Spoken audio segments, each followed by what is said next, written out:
நினைத்த காரியம் நிறைவேற புனித அந்தோணியாரிடம் ஜெபம். ஓ தூய்மையின் வெண்லீல மலரே, உன்னத எளிமையின் முன்மாதிரியே, மெய்யான தாழ்ச்சியின் கண்ணாடியே, தூய்மை ஒளிரும் விண்மீனே, மாட்சிமையில் இலங்கும் தூய அந்தோணியாரே, உம் கரங்களில் பாலகனாக இயேசு எழுந்தருளி வரும் பேற்றினை பெற்று அகமகிழ்ந்தீர் அல்லவோ? அதுபோல வல்லமையுள்ள உம்முடைய ஆதரவில் என்னையும் ஏற்று காப்பாற்ற உம்மை வேண்டுகிறேன்.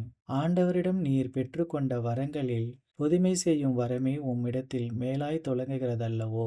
நீர் என் மீது இறங்கி எனக்கு அவசரமான இக்காரியத்தில் எனக்கு உதவி செய்ய வாரும். அக்கிரமமான ஆசைப்பற்றுதல் யாவற்றையும் என் நெஞ்சினின்று அகற்றி அதை தூயதாக்கும். என் பாவங்களுக்காக நான் மெய்யான மனஸ்தாபப்படவும் ஆண்டவரையும் என் அயலாரையும் அன்பு செய்யவும் எனக்கு வேண்டிய அருளை அடைந்து தாரும். இவ்விதமாக நான் இம்மையில் ஆண்டவரை சேவித்து மறுமையில் உம்மோடு அவரை தரிசித்து என்றும் போற்றி புகழ்ந்து வாழ்த்துவேனாக. ஆமீன்.